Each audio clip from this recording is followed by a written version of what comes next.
अस्सलाम वालेकुम वरहमतुल्लाहि वबरकातुहू। उम्मीद है आप सब खैरियत से होंगे। अल्लाह तबारक व तआला तमाम अहबाब को सदा सलामत रखे। कुल खानी इज़हार सवाब किसी मैयत को पहुँचाने के बारे में कुछ लोग ये सवाल करते हैं कि ये जायज़ है या नहीं। तो इसके बारे में आज आपसे एक वीडियो शेयर करने वाला हूँ। पीर अजमल रज़ा कादरी साहब और मुफ्ती तारिक मसूद साहब किसके मौक़िफ़ कवी हैं, दलील है, मजबूत हैं, आपने लाजमी जवाब देना है। पहले आपने इन दोनों के क्लिप सुन लेने हैं। सबसे पहले पीर अजमल रज़ा कादरी साहब का आप क्लिप सुने और उसके बाद जनाब आपने क्या करना है, मुफ्ती तारिक मसूद का भी ये क्लिप सुनना है और कमेंट्स में लाजमी बताना है कि किस आलिम दीन का मौक़िफ़ कवी है, मजबूत दलील है। और उसके बाद मैं आपसे एक अहम बात शेयर करने वाला हूँ जो कि आपने पहले भी नहीं सुनी होगी। पहले आप ये क्लिप सुन लें। आगे खाना रख के कुरान शरीफ नहीं पढ़ना चाहिए। खाना का आगे रख के आप बिस्मिल्लाह शरीफ पढ़ते हैं? पढ़े जरा, पढ़ते हैं ना माशाल्लाह। ये कुरान पाक है कि नहीं? तो रोटी जायज़ हुई कि नाजायज़ हो गई? बरकत वाली हो गई। बल्कि हुजूर ने फरमाया जो बिस्मिल्लाह ना पढ़े उसके साथ तो शैतान शरीक हो जाता है। तो हम तो भाई हर रोटी खत्म पढ़ के खाते हैं। एक आए तो हम हर खाने से पहले पढ़ते हैं। तो आप इस बात से मना कर रहे हैं, कहते चले जी आप पढ़ लें, आयतें पढ़ लें, फिर दुआ ना मांगे।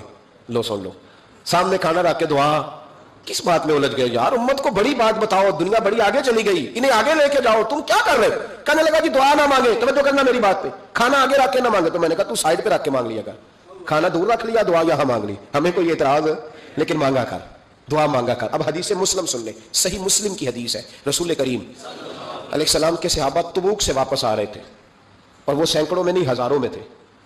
खाना खत्म हो गया, पानी भी खत्म हो गया। सहाबा किराम ने मशवरा किया आप इस तरह करते हैं, एक एक ऊंट ज़िबा करते हैं, ज़िबा करके ऊंट पकाना शुरू करते हैं।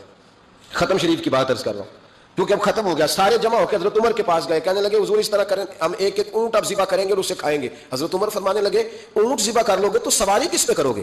कहा हुजूर फिर क्या करें? फरमाया जितना जितना खाना तुम्हारे पास है ना मेरे पास लाओ। किसी के पास इतनी सी खजूरें थी, किसी के पास आधा किलो सिरका था, किसी के पास चंद बचे हुए टुकड़े थे, सारा कुछ हजरत उमर के पास लाए। जनाब उमर ने अपनी चद्दर में, अपने साफे में सारा कुछ बांधा, सीधे दरवाजे रसूल पे पहुंच गए। नबी करीम अलैहिस्सलाम के आगे खाना रख के, आगे लंगर रख के हजरत उमर कहने लगे या रसूल अल्लाह जरा बरकत की दुआ कर दे। हजारों में लश्कर है। यह नजरिया है जनाब उमर फारूक का, यह तरीका है हजरत उमर का। ना इस तरह करो, उम्मत को न लड़ाओ। मेरे रसूल करीम अलैहिस्सलाम के गुलाम ने, हजरत उमर ने खाना आगे रखा तो हुजूर मुस्कुराए। वह हुजूर कहने लगे उमर तू तो तय तक ही पहुंच गया है। हुजूर मुस्कुराए और मुस्कुरा के महबूब ने हाथ उठाए, दुआ फरमाई। हजरत उमर कहते हैं जब मैं उठा के ले गया तो वजन उसका उतना ही था, जब मैं लाया था जितना वजन था, वजन बाद में भी उतना ही था। फरमाते मैंने वो खोल दिया, इतना सा खाना था, मैंने कहा लो भी खाते जाओ। कहने लगे हजारों के लश्कर ने खा लिया, खाना फिर भी बच गया। फरमाने लगे वापस मदीने आने तक हम खाते रहे पर वो खाना खत्म नहीं हुआ। यह है खाना आगे रख के दुआ करने की बरकत, यह है खाना आगे रख के, ये दुआ करने की बरकत है। खाना आगे रख के, दरवेशों का लंगर कभी खत्म नहीं होता। दरवेशों का लंगर कन का मैं कन फसल अटैक कन होवे बख्त सवल्ला, दुनिया आवे खा खा जावे राजी होवे बुल्ला। दरवेशों का कभी लंगर खत्म तो जारी रहता है। इनके आस्थानों पे हमेशा लंगर खत्म शरीफ पढ़ना, इसाले सवाब करना, ये हमारा तरीका है। कुरान ख्वानी की दो किस्में हैं। एक कुरान ख्वानी वो होती है जो दुकान मकान में बरकत के लिए होती है। नया घर बनाया आपने तो आप चाहते हैं बरकत के लिए इसमें कुरान ख्वानी हो जाए। ये सवाब के लिए नहीं होती, बल्कि किसके लिए होती है? बरकत के लिए। तो बरकत के लिए जो काम किया जाता है ना उसको रुकिया कहते हैं। रुकिया जैसे किसी बीमार के लिए आप कोई चीज़ वजीफा पढ़ के फूकते हैं उस पर, या वैसे ही पढ़ते हैं। तो रुकिया जो है ना ये इबादत नहीं है, ये दवा है। और दवा के लिए कुरान और सुन्नत से सबूत होना ज़रूरी नहीं है। तो अगर कोई दुकान या मकान में बरकत के लिए कुरान ख्वानी करवाता है तो चूंकि ये रुकिया है इसलिए जायज़ है, अगरचे नबी के दौर में ये नहीं था, बशर्ते कि इसको सुन्नत ना समझा जाए।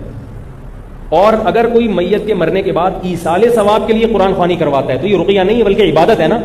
इसके लिए सबूत चाहिए ऊपर से, और वो सबूत हमारे पास नहीं है कुरान और सुन्नत से। साहबा से कभी नहीं देखा कि हजरत अबू बकर का इंतकाल हुआ तो आपने देखा कि हजरत उमर ने कुरान ख्वानी करवाई हो।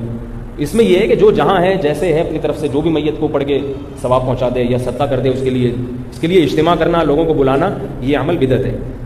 दोस्तों पीर अजमल रज़ा कादरी साहब और मुफ्ती तारिक मसूद ने भी अपने अपने दलाइल से लोगों को रूशनाज किया। पीर अजमल रज़ा कादरी साहब के दलाइल तो वैसे भी एक अहम नुक्ता खेज़ होती हैं और मुफ्ती तारिक मसूद के अपने अंदाज के मुताबिक होती हैं। लेकिन याद रखिएगा एक मरतबा नबी पाक अलैहिस्सलातु वस्सलाम अपनी सहाबा किराम के साथ कब्रिस्तान में से गुज़रे तो हुजूर पाक अलैहिस्सलातु वस्सलाम ने देखा एक कब्र के ऊपर अज़ाब हो रहा था। قبر میں عذاب ہو رہا تھا۔ حضور پاک علیہ السلام نے فرمایا کہ کھجور کی چھڑی جس کو کہتے ہیں وہ ٹہنی منگوائی حضور نے اور اس کو دو کیا، ٹھیک ہے نا، آدھا آدھا کیا، آدھا ایک قبر پہ، دو قبروں کے اوپر عذاب ہو رہا تھا، آدھا ایک قبر پہ آدھا دوسری قبر پہ۔ صحابہ کرام نے پوچھا آقا اس کی وجہ کیا ہے؟ نبی پاک علیہ السلام نے فرمایا اس کی برکت سے اللہ تبارک و تعالیٰ ان دونوں کے عذاب میں تخفیف فرما دے گا، کمی فرما دے گا۔ تو یہ میت کی طرف سے کولخانی کرنا، اصالہ ثواب کرنا، یہ کہ ناجائز کام نہیں ہے، یہ ایک سنت عمل ہے جو حضور پاک علیہ السلام نے کیا۔ ہاں اگر کوئی نیک کرتا تو نہ کرے، اس کی اپنی مرضی ہے، تو اپنے کمنٹس میں اپنے رائے کے اظہار لازمی دیجیے گا کہ آپ ان دونوں کے اور علماء کے موقف سے کتنی واقفیت رکھتے ہیں اور کیا کہنا چاہتے ہیں۔ کمنٹس میں اپنی رائے کے اظہار لازمی دیجیے گا۔